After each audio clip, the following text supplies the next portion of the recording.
Hey there, and welcome back to Elden Ring. A few things to go over real quick. One, we beat Godric on the last one, so we're going to go over a couple things there, and then I think I might change how we do a little bit of the videos. I might do a little bit more smaller videos with like individual segments rather than a long video with different sections of places, just to kind of keep them kind of bite-sized and stuff like that. But, right, defeated Godric. You've got Gustok there. Now, there's a couple of things about Godric that, like, you know, I didn't really talk about because we were looking at him. He's obviously composed of a whole bunch of different pieces and stuff, and he's massive. And then all that's left is that little tiny body, like a little bit of a torso, stubs of limbs. He's got a little bit of that cloth we saw on his back and that crown, and you can see still there's been that consistent like design where it's like segmented squares connected, things like that. You see it in the belt, you see it in some of the crowns, but he had a massive body, and like, so what was he all made out of? There was obviously all kinds of smaller limbs, but the massive limbs, and where did those come from?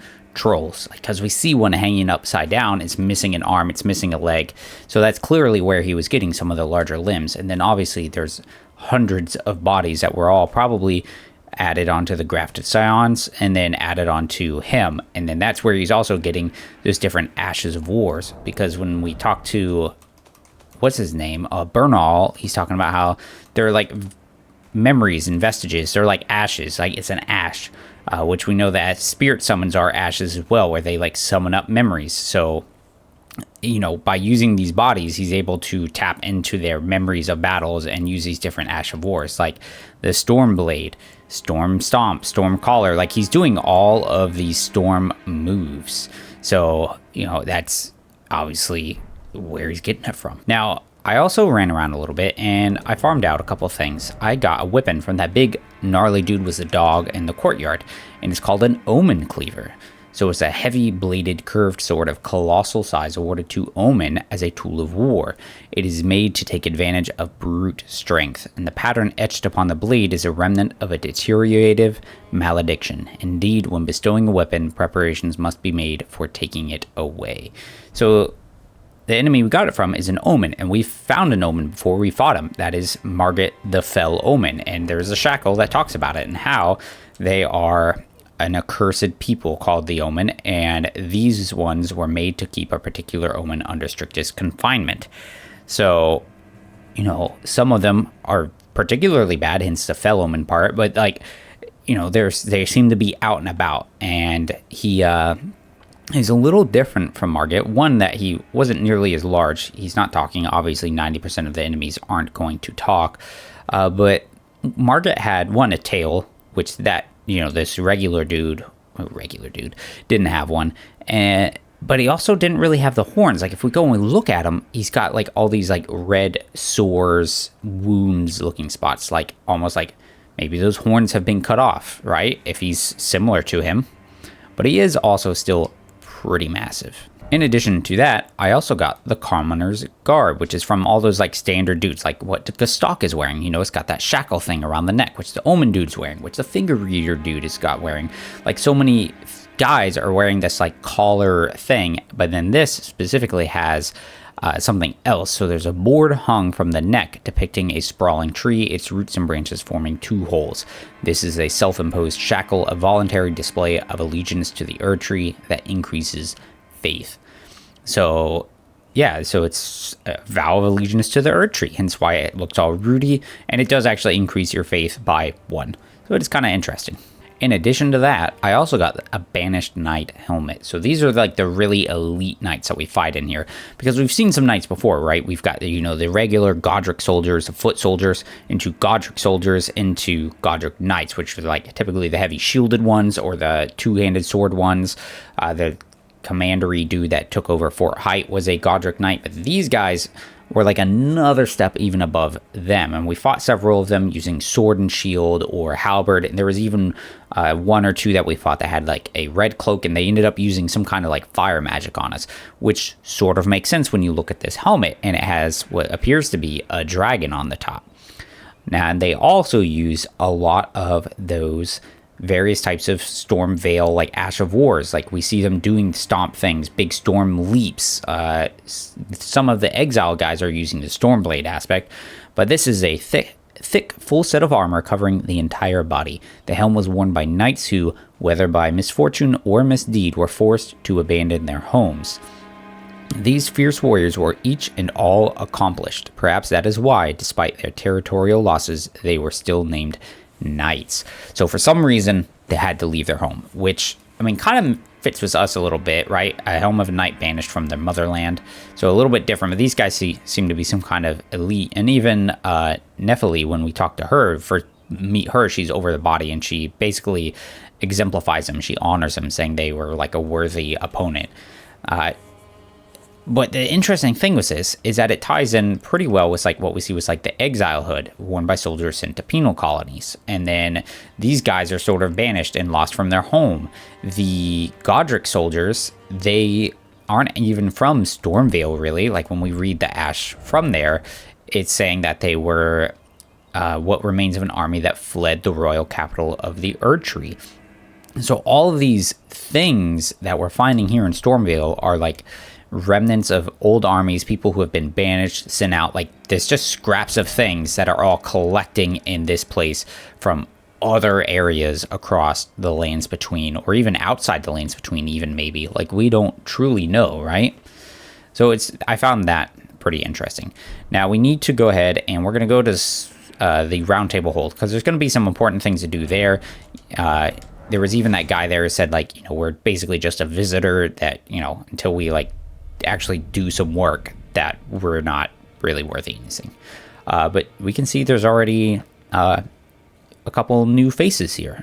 Now, unfortunately, this is probably going to take a minute. I don't really want to spend forever talking to people, but it is important for us to like collect more bits of story. So let's see, we'll start with Corwin, since he's right here, and you can see he does have a thing dangling too. It's sort of similar to that commoner piece we were just talking about, so maybe it is another symbol or self-imposed shackle to like show his faith. Ah, you appear to be doing well. Very good. Yep. Well then. I would. Oh yeah, we got a prayer book. We've got that god skin one, which is like made out of skin. So let's. Is a work of heresy. Its incantations bear no lineage from the Erdtree. Very well.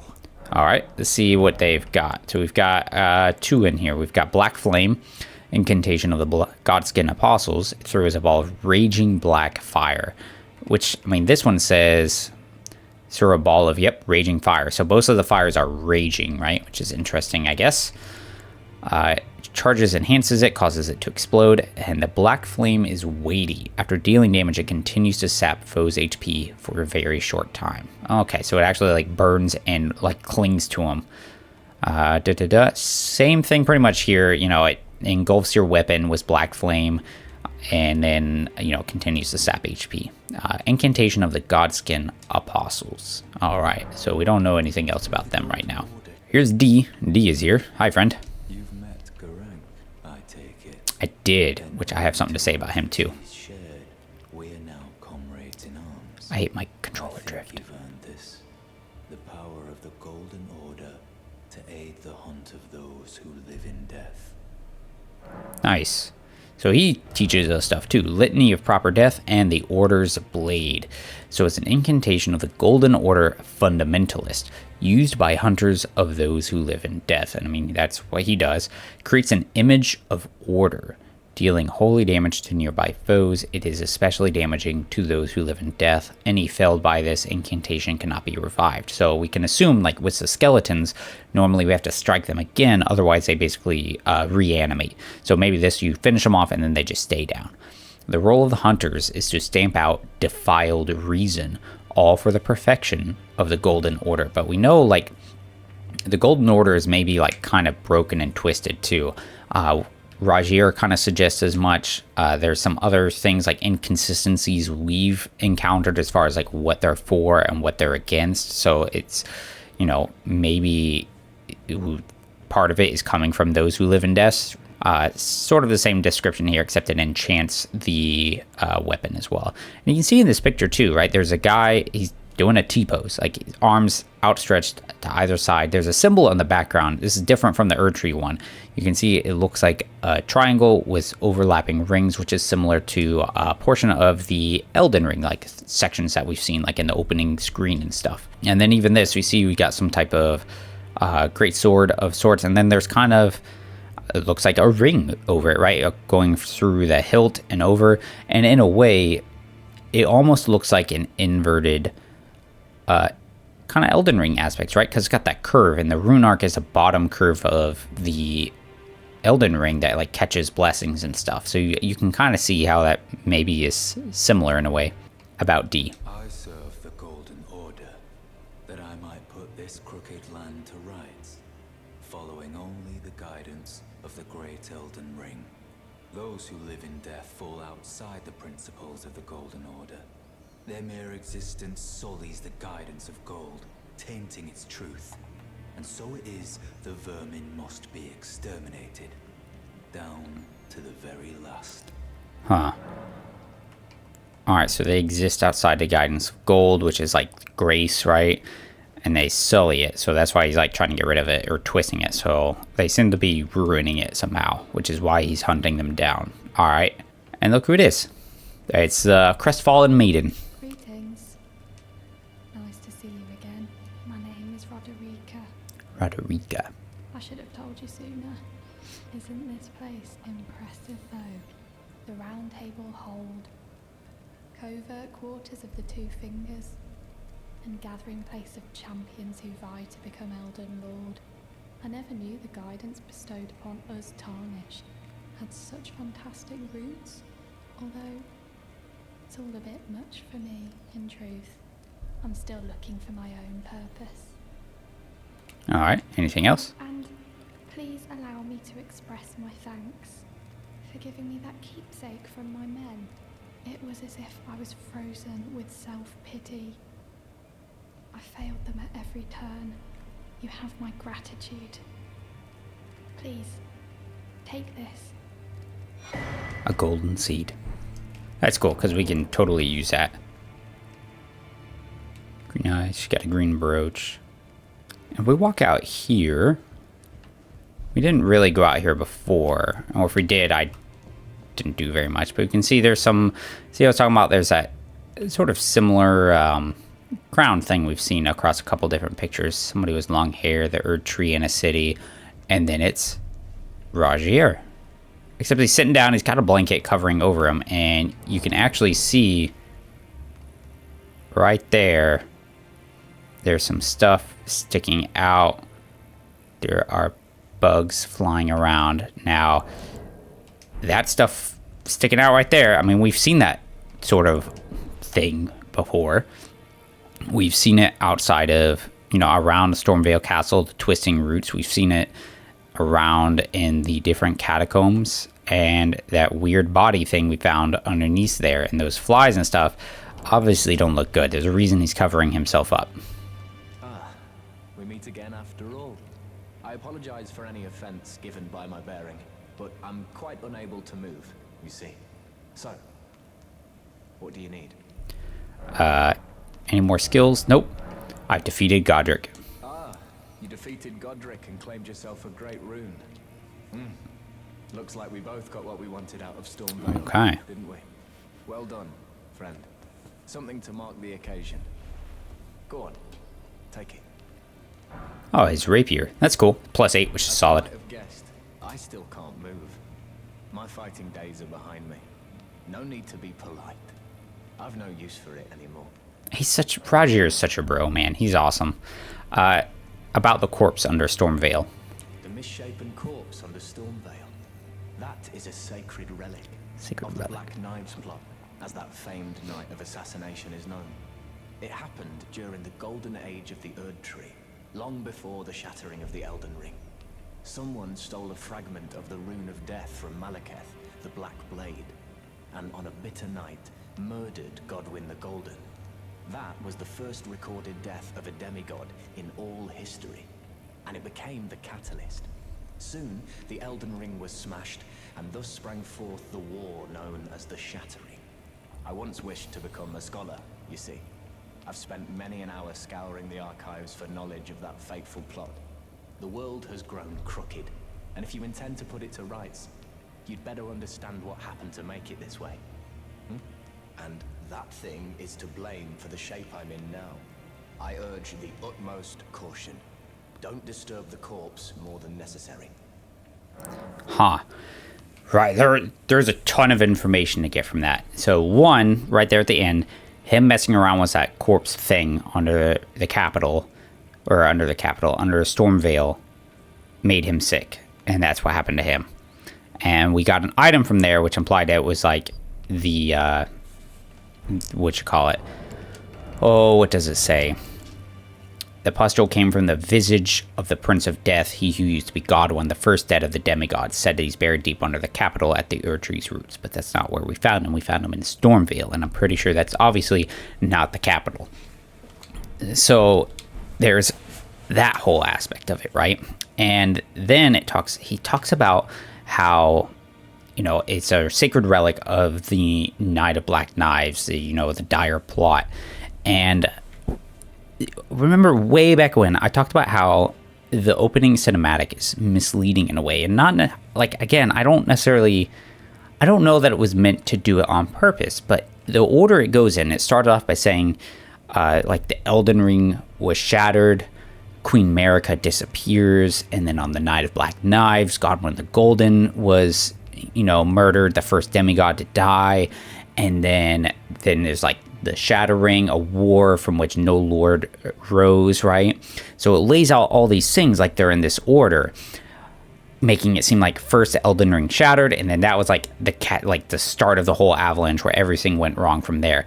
But the way he brings it up, he makes it seem like there was a dire plot when the Rune of Death was stolen, which is how they then murdered Godwin the Golden, the first recorded, so there might have been other deaths, but the first recorded death of a demigod.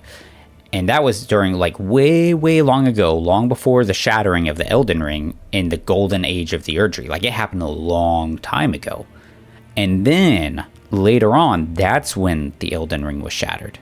So, the order of events here from what Rogier is telling us is different than we got in the opening cinematic, right? And in a way, to me, it kind of makes some things, in a way, seem a little more sense. I don't know. Like, so who stole the Rune of Death and then wanted to get rid of Godwin? And then why was the Elden Ring shattered?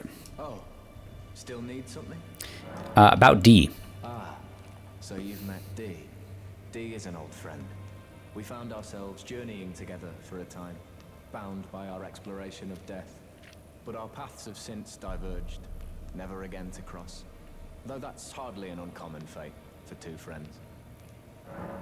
Anything else about D? D was telling me that he discovered the mark of the centipede. The centipede is an ancient symbol of the curse mark. As long as whoever finds and uses it is not nefarious by nature, then we may be able to form an alliance. If only I could speak to them in person. And if they were like you, all the better. Right, so D made it seem like it was really bad, like a mark of those who live in death. But he said, as long as they're not nefarious in nature, like, it's okay. And they work together, which obviously he's interested in those who live in death because he was like, or something, because he was looking at that body, right? And then you've got D, who is trying to wipe them out. And so obviously if they're kind of looking for the same things, they'd run together. But if he's not necessarily interested in exterminating them, like he's researching them, and then you've got D who's exterminating them, that would explain why they kind of diverge a little bit, right? About Rogier. Are you acquainted with a man named Rogier? Yeah. You know, the piteous fellow hiding away on the balcony. He was a formidable spellblade in times past. Don't let his easy air deceive you. He was wise beyond his years, stout of heart, and clear of mind. No more, though. You see him now, ravaged by thorns, muttering and rambling, like he's half dead already. I can't stomach to watch. Take well the lesson, friend. That's how you end up when seduced by those who live in death. When grace is sullied, it rots people from the inside. Breaks them. Okay. Interesting. Hey, Hugh, let me see if you can upgrade some stuff for me. Now,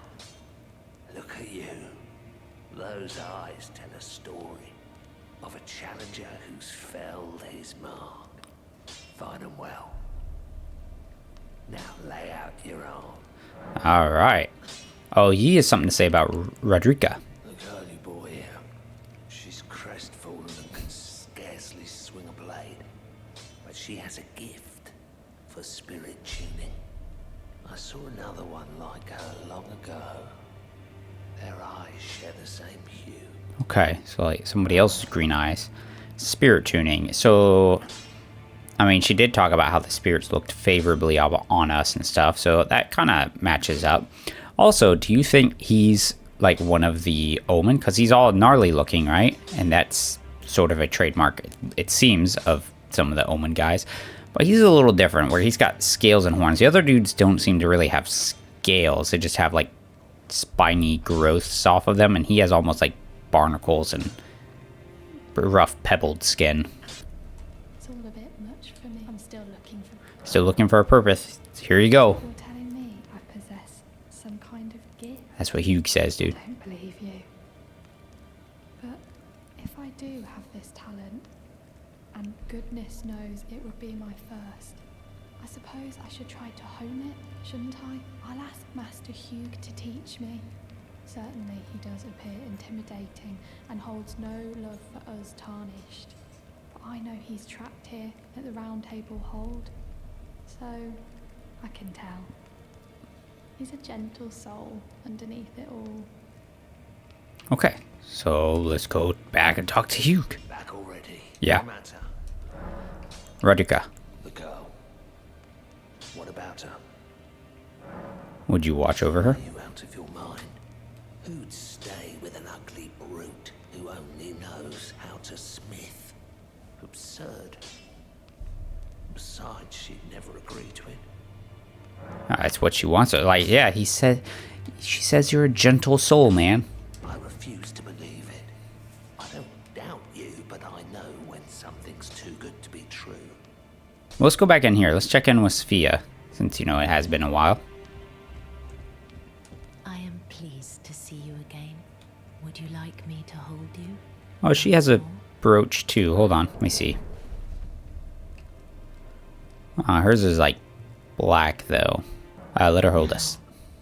Come closer. Try not to burn you up with my torch. Do you know? My dear, have you ever heard of Black Knife Prince? Dear Roger likes to talk of them when abed, and the ancient plot in which the first of the demigods was slain. The black knives wielded by the assassins who committed the act, along with the impressions they made, somehow hide the truth of the conspiracy. These grand affairs are hardly my forte, but dear Roger began to weep as he spoke. Alright, so there's some kind of evidence, and she knows a little bit about it because of Roger. So about it. In truth, I've heard tell from someone else about the Black Knife Prince that fascinate dear Roger so. A knife print clue. But it wouldn't be right to give this to him, stuck as he is in the Roundtable hold. Perhaps you could make use of it? Alright. So, we got knife prints, which are some kind of clue and evidence about that night we were just talking to Roger about, and like the whole sequence of the major events. So now maybe we can find one. And we can find it for Roger because he can't go anywhere. A simple map given by Fia, a clue to the whereabout of a black knife print. So, down some path, a dungeon-looking emblem, tree, an Erd tree to the southwest, some tower thing to the southeast. We have not seen anything quite like that yet. Now, we didn't see the senior guy. At least I didn't notice him right away. Oh, there's Nephili Lu. Here's Insha. Yeah, okay. Hey. You again. I thought you'd receive a summons to the round table. Nephili Lu. We met at Stonevale. Oh, I remember you. I'm glad to see you here. I have something for you. I found it in Godric's grafting grounds. You defeated him. You should have it. Make good use of it. I don't intend to make a habit of scavenging corpses. The arsenal charm. Alright, what is that? An iron charm that resembles a massive weaponry. It boosts equipment load. The talisman was derived from an unusual greatsword once wielded by a hero hungry for vengeance. Interesting. Alright. Ah, yes. I wonder if you've met my foster father. Oh. He's in his study. The room Encher's guarding just over there. Oh. If you haven't already, I advise you introduce yourself. So Father is leader of the Roundtable. I'm sure talking to him will be worth your... Oh, so, alright. So I wondered, because her name was Lou, and we heard there was a dude called Horror Lou, so I wondered if that was, like, her father, but it doesn't seem like it. It seems like it might be the other guy we had met here, who said he was our senior, but he's nowhere around here. He says he's in the door, or in the study there, but it's all closed up, so I guess we can't talk to him right now. And there they are, the two fingers. Dude, it's such a, like, the first time seeing that, it's just like, what the, because, like, it gets talked about a lot. They're like, oh, the two fingers, and you're like, okay. And I mean, you could literally imagine some two fingers, but not this gnarly, mangled thing. Like, you know what it kind of reminds me of is the exile armor, because, right, it's got, like, a big chunk taken out of it. It's all thorned up when the other guys are wearing it. I mean, and this thing is in no better shape than, like, anything else we've been running across, right? It's got huge sores, opening wounds, hairs, random hairs, like, growing out and along it. Like, there's no fingernails. Is it even a human hand, you know? As much as a giant hand could be. But it's only got two fingers. And we've seen a few things regarding, like, the number of fingers, right? We've heard that 3 fingers is unlucky, so the 4-toed fowl is, like, seen as a sign of good luck. Because it has 4 fingers, I guess. Here is a woman. We've seen someone like this before. It's like the finger reader crones, right? You know, I guess there's a bunch of them that interpret the will, that live a long time. She also looks like the twin maiden husks that sell us items, even though they're just husks, I guess. And again, she's got that same neck shackle thing. Maybe, more things that show their allegiance to the Erd tree. And up there, she even seems to have bunches of bells. And bells, we know, are fairly important, at least for, like, the dead and spirits. You that new tarnished. You've done well. I am Enya, the finger reader. I interpret the words of the fingers, envoys to the greater will. Oh. Look there. The fingers tremble. Oh, you can, like, see its muscle. Welcome you, Shardbearer. Let their wisdom wash over you. Okay. Great Elden Ring, root of the Golden Order, anchor of all lands, giver of grace, wellspring of all joy. Until it was shattered, the tragic corruption of the Order has taken its toll. Across the realm, life lies in ruin, fallen to pieces. Foul curses and misery spread, unabating. But the greater will has not abandoned the realm, nor the life that inhabits it. So it is that the tarnished are guided by grace, called to act. Brave tarnished, your great rune is a handsome shard of the Elden Ring. Seek another of its kind to become Elden Lord and restore the Golden Order. Let the words of the fingers guide you. Alright, so she interprets the fingers talking, which are an envoy of something called the Greater Will, which I don't think we've heard anything about before. Like, this is our first time hearing it, but it seems to be important, right? But everything we've heard about is like Elden Ring, Erd Tree, Two Fingers. But I guess if Two Fingers are envoys for the Greater Will, then all of it kind of falls under the Greater Will. And she does imply like it's like a godlike figure, since she says that they have not abandoned, or I guess the fingers say the Greater Will has not abandoned these lands or the lives that still inhabit it. And then it mentions that the Elden Ring is a root of the Golden Order.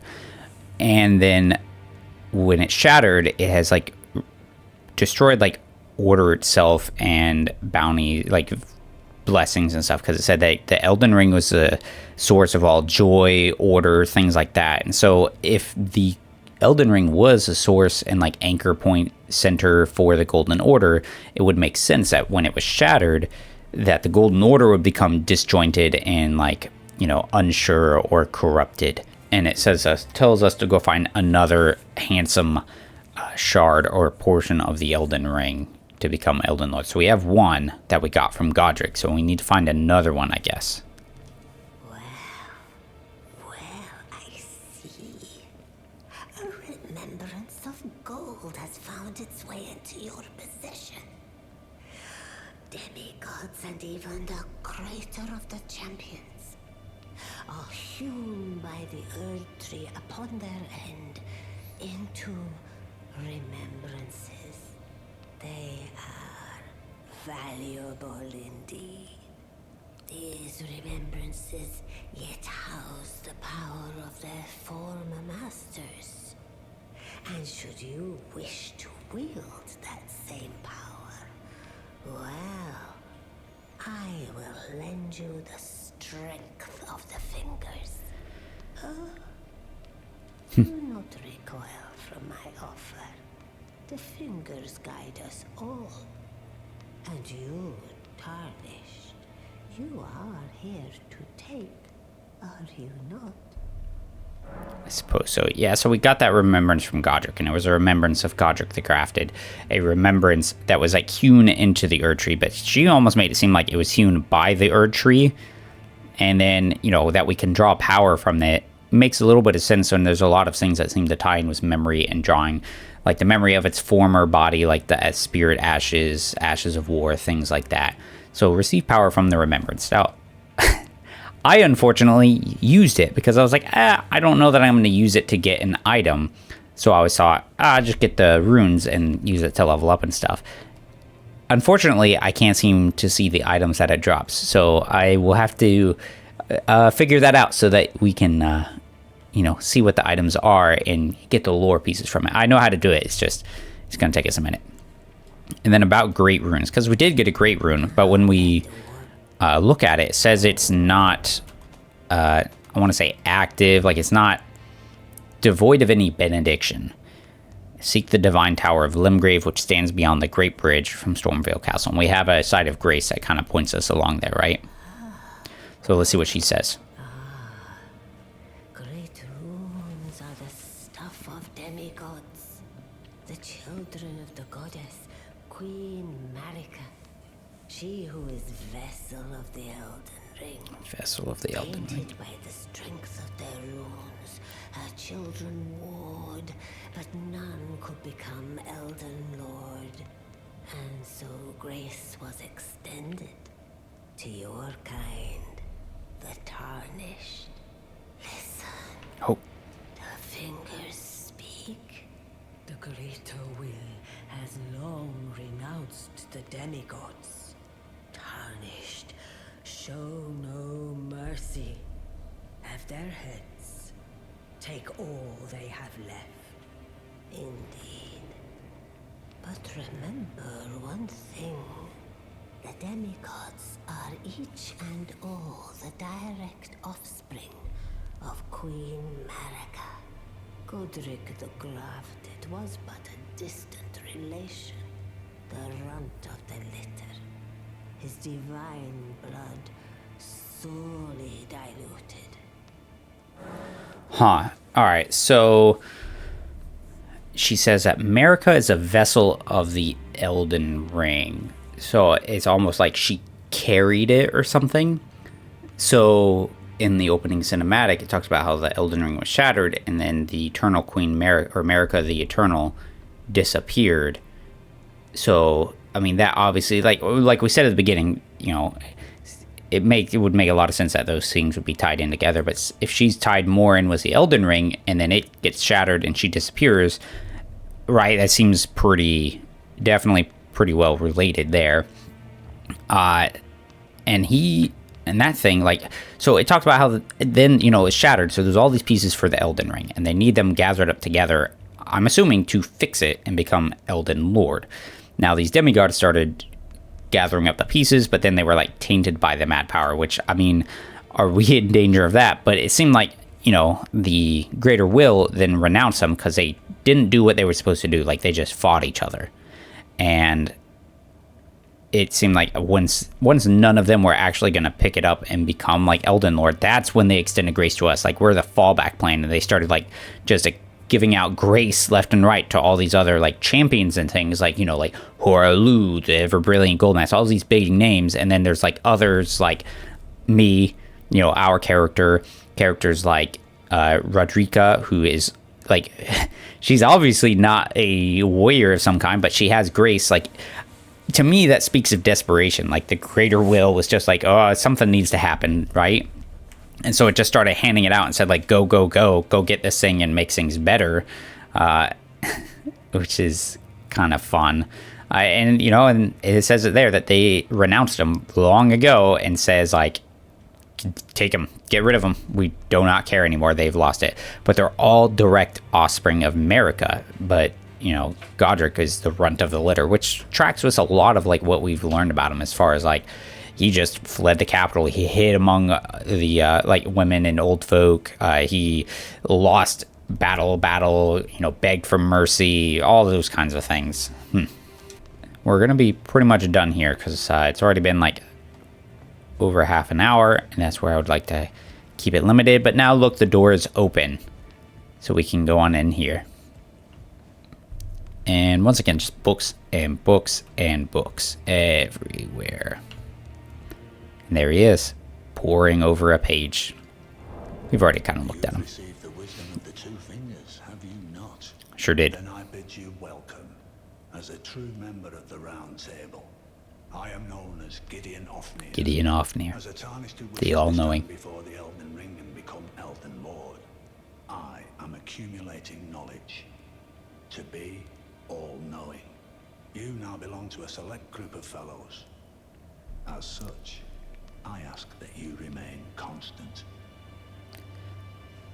So he's really only welcomed us into like the hold as like a member, a select group of fellows, after we had collected a greater shard of the Elden Ring, which then begs the question: all these other tarnished that are in here, you know, you've got Corwin, you've got old rich boy here, cannot remember his name, Dialos, D, Rodrika, Fia. Do they have great shards of the Elden Ring as well? Or are they also just transient guests that he doesn't really care for? You'll be after more great runes now, eh? Yep. Then as your fellow, allow me to divulge a little knowledge.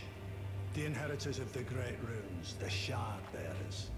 We of the Round Table know the location of 5 of them, including the one you defeated. Godric the Grafted, Lord of Stormvale.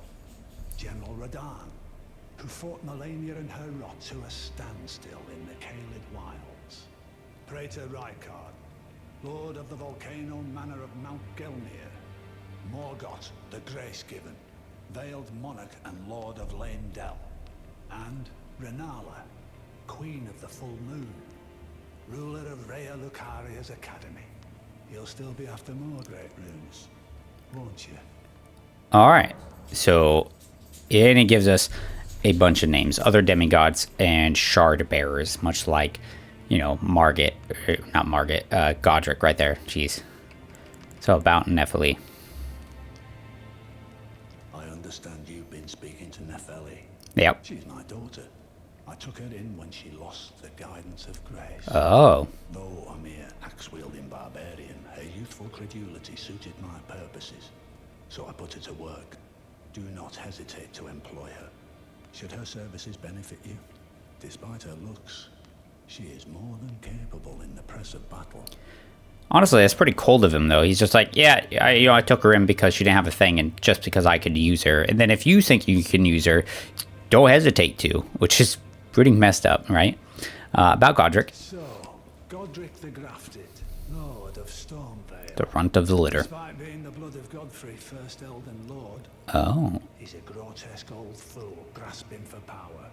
His castle lies upon the cliff to Limgrave's northwest, but I suspect you know that well enough. Yeah, because I killed him. Descendant of Godfrey, first Elden Lord. And we've learned about Godfrey because he had the armies of gold that were marching undefeated and stuff, and then he lost grace. And then there was that whole thing of Words of Queen Merica talking about how my lord and your followers, like, I divest from each of you your grace and curse you to go out and wander and die and live. Radahn fought millennia and the Rot to a standstill in the Caelid. So we know Caelid's off to the east because Iron Fist Alexander the Jar, he told us about it, the rot-blighted lands of Caelid. But there's a war festival out there for combat and stuff, which I'm kind of interested in. We'll probably go and check that out. So that's somewhere out there. General Radahn, the famed Red Lion and Scourge of the Stars, is a ferocious warrior. He fought Malenia and her Rot to a standstill in the Caelid wilds to Limgrave's east. And now Caelid has been engulfed by the Scarlet Rot. Even approaching the region is no mean feat. I've heard survivors of Radahn's army are still in the wilds, staving off the Rot with fire. And if it's true, I suspect Radahn is still there as well, in Caelid. Though, I doubt he much resembles his former self anymore. Interesting. Okay. Rykard. Praetor Rykard is the lord of the Volcano Manor on Mount Gelmir. He is a ruthless justiciar who commands a company of inquisitors, reviled for his serpentine demeanor. The volcano, Mount Gelmir, lies in the west of the Altus Plateau, the realm of the Erd Tree. It was the stage of the most appalling battle in the entirety of the Shattering. Interesting. Rykard has committed the grave sin of blasphemy, marking himself as an enemy never to be forgiven. So, blasphemy, I guess it would have to be blasphemy against the Erd Tree, or maybe even the Elden Ring of some kind, right? And, yeah, I guess he, because, the rest, they didn't do that. Even though they're grasping at shards of the Elden Ring and battling each other, they are still, I guess, in a way, servants of it, whereas he is not, I guess, is what I would take out of there. And also, it's interesting that he said west of the Altus Plateau and the domain of the Erd Tree. So is this region here not the domain of the Erd Tree? Even though everybody seems to follow it, does it? Because all the guys have the symbology of it. I mean, or maybe they do now because they've left the domain of the Erd Tree. After they scattered from the Shattering, they then settled in these areas, and that's why they have all the symbologies, because it's not native here, it's native to this other portion that is within its realm. Morgoth the Grace Given is Lord of Leyndell, the capital city. Grace It lies Given. at the foot of the Erd Tree, in the east of the Altus Plateau. But the Two Fingers forbid us from venturing there, until we've acquired enough great runes to repair the Elden Ring. Set your sights elsewhere for the time being. The Veiled Monarch can wait. Alright, so he's in the capital east of the Altus Plateau, but we're not supposed to go there until we have enough shards of the Elden Ring to fix it. Then we've got Rennala. The Academy of Rhea Lucaria lies to Limgrave. And we've seen that place. Towering over the mist-laden lands of Liurnia. Rennala is queen of the Carian royals. We've heard of them. Govern the Academy. But Rennala herself is no demigod. Her beloved Radagon left her to become Queen Marika's second husband, taking the title of King Consort. The Great Rune dwells within the Amber Egg that was Radagon's gift to her. Interesting. So she has a great rune, but she is not a demigod. And we've learned about the Carian royalty, how they run the Rhea Lucaria, which is a land of sorceries and glintstone home. We'll talk to Nephili real quick, and then we'll probably call it good. It's about time I headed off. I'll see you again, warrior, should the fates deign it. Okay. Well, we're going to call it there then. You know, good check-in. We met the Two Fingers. All kinds of little bits of information, as well as like what I talked about at the beginning, that the whole opening narration is maybe not entirely reliable, because the sequence of events is maybe not what we thought it was as far as like the history of the Lands Betweens go. But thanks for checking it out. I hope you guys enjoyed it. And then on the next one, we're going to do some more other like exploring and stuff. But until then, take care.